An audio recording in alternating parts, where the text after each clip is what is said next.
hablar em português, pero eu vou falar despacito.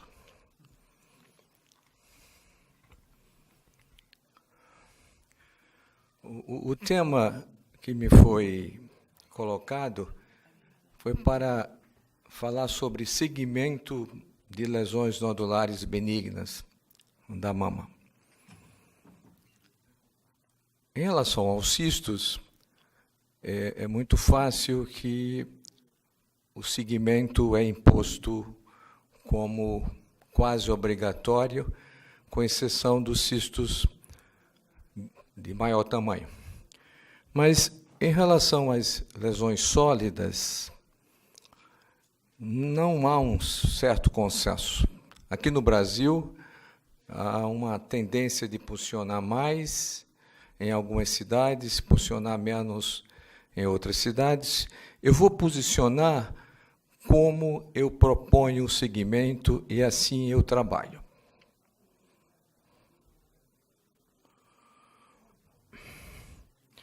Então, os cistos simples, aquelas situações de dificuldade se a imagem é cística ou se a imagem é sólida. E os nódulos sólidos, BIRADS 3, bem classificados, são lesões que podem realizar acompanhamento sem biópsia.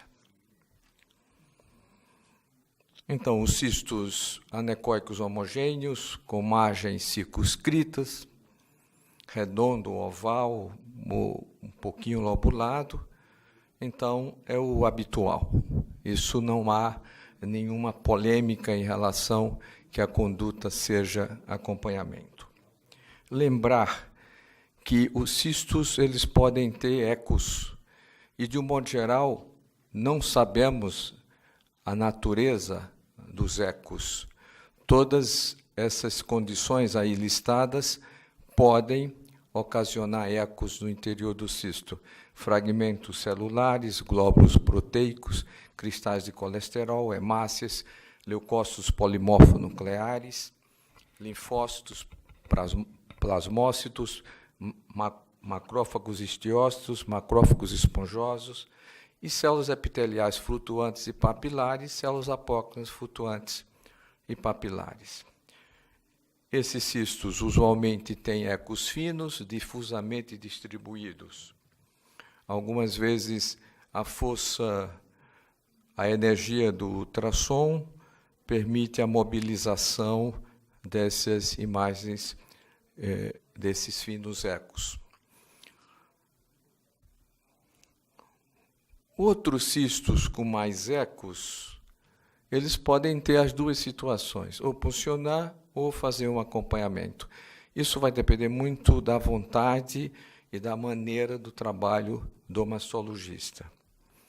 A visão estendida ela é sempre útil para uma documentação melhor, no sentido de uma abrangência maior, no sentido de identificar cistos de formas e de tamanhos diferentes. É necessário, muitas vezes, colocar o paciente de pé, ou seja, fazer a mudança de decúbito. Em decúbito dorsal, esse aglomerado de ecos está na parede posterior e, quando colocado em ortostase, os ecos se mobilizaram. Isso é extremamente útil para ajudar no manejo de punção ou de acompanhamento, como também os cistos que são aglomerados. Muita atenção com esses cistos, vai depender muito da idade. Na nova classificação do BIRADS, mudou de 3 para 2, mas isso é certa polêmica.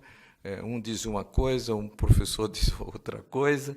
De qualquer forma, se esses cistos forem todos homogêneos, todos bem circunscritos, apesar de aglomerados, a conduta de acompanhamento ela pode ser imposta se a paciente for jovem, mas se a paciente for mais velha, eu, pessoalmente, prefiro fazer a punção. Em relação aos cistos cutâneos ou subcutâneos, eles entram na classificação BIRADS 2 e a conduta, de um modo geral, é acompanhamento. Tanto os cistos sebáceos, que eles podem ser mais homogêneos ou podem ser mais com a tendência hipoecóica, como aqueles cistos de inclusão epidérmica nos pacientes que têm alguns procedimentos de mamoplastia. Agora, existem aquelas lesões císticas bem heterogêneas que devem, sim, realizar o procedimento intervencionista. Aí vai depender da preferência do mastologista. Eu creio que a PAF hoje deve ser colocada quando a gente espera um resultado benigno, mas quando a gente já encontra uma provável possibilidade de não ser benigno, ou seja, BIRADS 4, eu creio que a biópsia é o procedimento mais adequado. Então, esses cistos complexos, eles têm septos espessos, maiores de que 0,5 milímetro, têm paredes espessadas, têm áreas sólidas murais em seu interior, tudo misturado com imagem anecóica. O risco de malignidade já sobe de 23% para 31%. Vejo duas imagens de histologia diferentes, mas que lembram uma com a outra. Isso era um cisto com metaplasia apócrina, que é uma alteração histológica muito usual nos cistos, mas isso aqui era um carcinoma ductal infiltrante. Então, por isso que nós não temos que esperar numa situação de muita heterogeneidade. Da mesma maneira, quando temos focos sólidos no interior de imagem cística.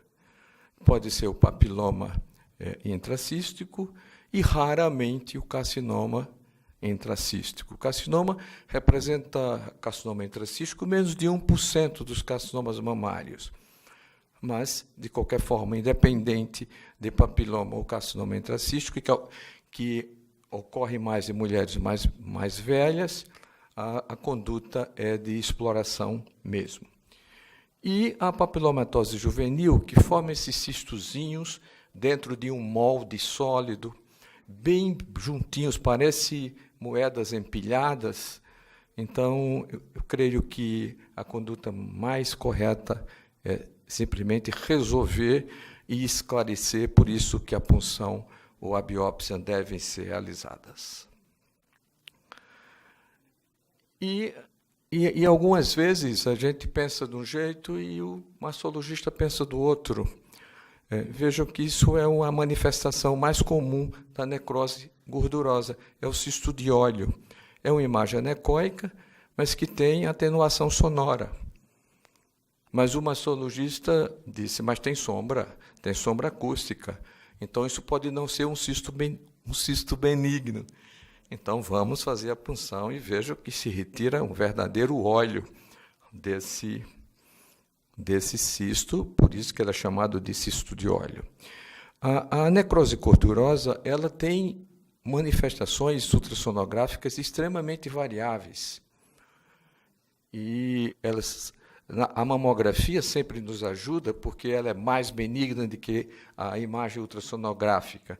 E vejam, um foco sólido redondo no interior de uma imagem anecoica. Então, a mamografia foi fundamental para dizer, não, isso é uma necrose gordurosa, mas tem que ser posicionado, assim o mastologista deseja.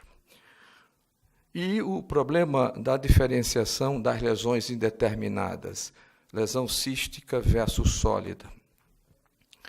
E, infelizmente, mesmo com o melhor equipamento, e eu tenho extrema preocupação em relação a isso, equipamentos tops das casas comerciais, com frequência harmônica, mesmo assim, muitas vezes a gente não consegue definir com certeza se é cístico ou sólido.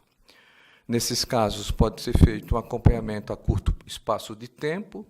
O Doppler, muitas vezes, é um problema, porque quando tem vascularização, resolveu o problema, mas quando não tem vascularização, ficamos a imaginar porque não tem mesmo, ou porque os vasos são muito finos e de fluxo lento, e que a sensibilidade do equipamento não foi possível determinar. E ou se faz um curto espaço de tempo de acompanhamento, ou já se faz, então, uma punção, e muitas vezes o material é esse material extremamente grosso e que parece que enganam o som, na verdade, a imagem é quase que impossível a diferenciação de certeza entre imagem anecoica com ecos, que pode ser líquido espesso ou não, nem sempre é líquido espesso, às vezes é a composição química do líquido ou um nódulo sólido. Quando o nódulo é oval, isoecóico em relação ao tecido adiposo, mais alto do que largo, ou seja, mais largo do que alto, desculpem. Ou seja, o comprimento e a largura é maior do que a espessura. Levemente lobulado e tem essa cápsula fina que engloba completamente o nódulo, como esses dois exemplos mostrados, então a segurança é muito grande que a chance que seja um nódulo benigno, então o acompanhamento pode se impor. O nódulo oval tem um valor preditivo negativo de benigno em 99%. Então, e essa cápsula fina bem circunscrita indica crescimento lento. Às vezes a gente tem dificuldade porque o nódulo é oval, mas ele é grande. E não existe uma ideia de quanto maior o tamanho, maior o risco. Mas não há um ponto de corte. O trabalho do professor Thomas Stravos, de 95, ele estudou vários nódulos são 600 e tantos casos, de nódulos em torno de 1,5 a 2 centímetros, só encontrou 3 casos de carcinoma. E o pior é o contrário, o risco de falso negativo é maior para a lesão muito pequena. Então, esse exemplo, o primeiro exame, nós definimos como BIRADS 3, um ano depois, BIRADS 3, e no terceiro exame, já completando mais de 2 anos, baixamos para BIRADS 2. Nem sempre o tumor benigno representado pelo fibroadenoma, ele é isoecóico homogêneo. Às vezes ele tem essas pequenas estrias hiperecóicas, que confundem um pouco com os lipomas. Muitas vezes eles são difíceis de serem identificados porque são verdadeiramente isoecóicos, mas como esse exemplo está embaixo da pele, ele era palpável e ajudou bastante a identificação. Outras vezes ele tem áreas anecoicas da degeneração mixoide que ocorre nos fibroadenomas. Independente dessa área anecoica, ele é oval, o maior eixo é paralelo à pele, tem margem circunscrita e tem aquela capinha hiperecóica em torno.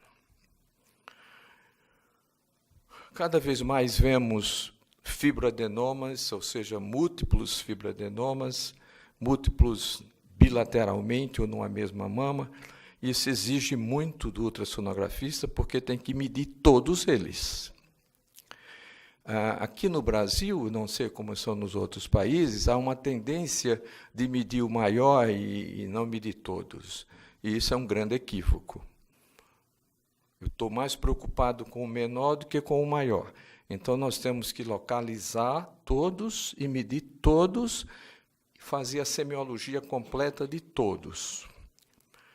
O desenho que deve ser feito, ele ajuda muito na continuação do acompanhamento.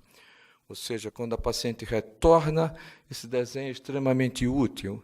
Nós pintamos de vermelho quando é um nódulo sólido e apenas circundamos quando é um cisto. E no dia a dia vemos cistos misturados com nódulos sólidos. E esse é o tipo do exame que dá bastante trabalho e o acompanhamento tem que ser tão bem feito quanto o primeiro exame.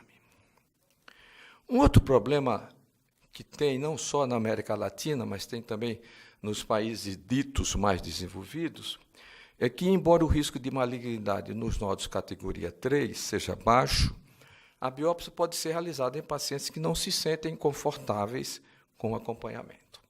Principalmente ela é de risco, ela tem cancerofobia, uma série de fatores que podem acontecer. O fibroadenoma, ele pode exigir mais, porque ele pode apresentar microcalcificações. Vai acompanhar? Ou vai funcionar ou biopsiar e depois operar? E vejam que existem muitas imagens pontiformes hiperecóicas sem sombra acústica. Isso é um nódulo oval, com todas aquelas características de maior eixo, paralelo à pele, oval e margem circunscrita, mas ele é heterogêneo. A maioria dos nódulos heterogêneos são heterogêneos por causa das calcificações. E a literatura é conflituosa. Quando você tira as calcificações da heterogeneidade, o percentual baixa. Quando você coloca as calcificações dentro das estatísticas, o percentual de heterogeneidade aumenta. E esse caso era um fibroadenoma complexo, ele não tinha nenhuma atipia celular ou nenhuma célula maligna. Quando o nódulo é oval, mas ele é marcadamente hipoecóico, ele é muito mais escuro do que a gordura. Essa é uma decisão, veja, ele é oval, ele é o maior eixo paralelo à pele, tem margem circunscrita, tem a interface hiperecóica, mas ele é hipoecóico.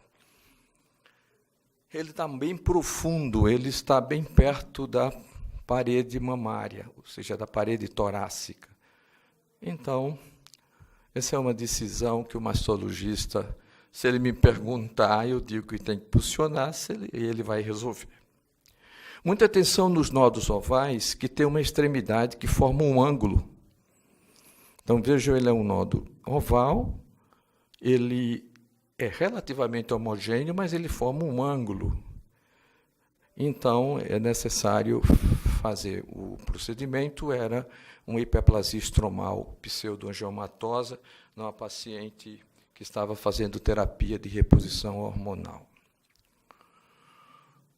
O nódulo oval exige muito de todos, porque ele é oval, mas ele é levemente heterogêneo e não é totalmente circunscrito. Então, necessita, sim, fazer uma biópsia, era uma adenose esclerosante. E esse exemplo foi dado como 3, porque a forma oval traiu o examinador. Ele é oval, mas ele é heterogêneo. A margem não é totalmente circunscrita. Então, necessita sim, isso não é mais 3. Esse é um equívoco que se comete muito.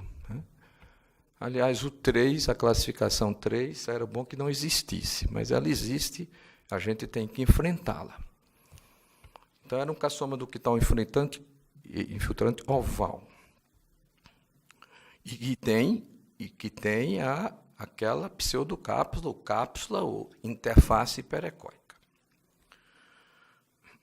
E esse tem cápsula fina, mas ele é redondo. O nódulo redondo já tem uma chance de malignidade de 22%, com valor preditivo negativo de 78%. E lembrar que carcinomas invasivos e carcinomas ductais in situ puros podem ter cápsula fina, mas muitas vezes são redondos. O linfonodo intramamário é definitivamente benigno, em função dessa cortical hipoecóica fina, um centro marcadamente adiposo, hiperecóico, com vascularização no centro, que é o hilo do linfonodo. Então, a conduta é acompanhamento. Quando vemos o nódulo hiperecóico homogêneo, de um modo geral, ele é composto inteiramente de tecido fibroso de estroma normal. Mas ele precisa ser homogêneo para nós definirmos como uma imagem de natureza provavelmente benigna e que a conduta é o acompanhamento. Às vezes, essas imagens elas têm áreas hipoecóicas, são um nódulo oval, predominantemente hiperecóico, mas com áreas hipoecóicas.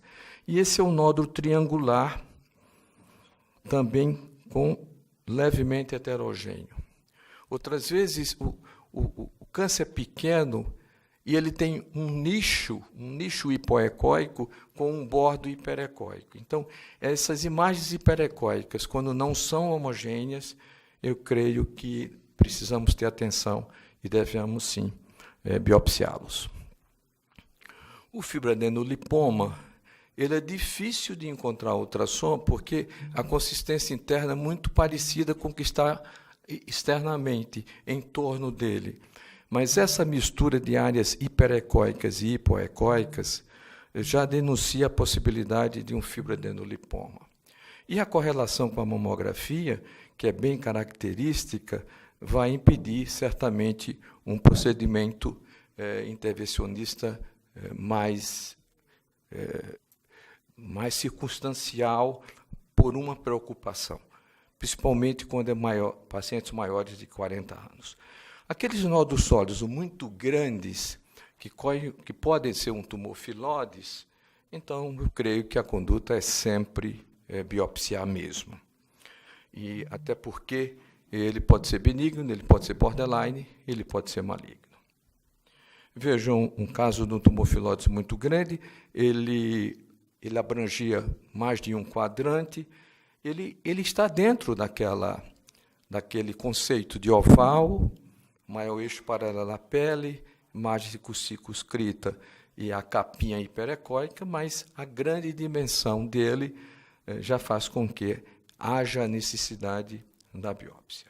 A necrose gordurosa, quando não é na forma de cisto de óleo, ela sempre cria problemas para o ultrassonografista, como eu falei há pouco tempo.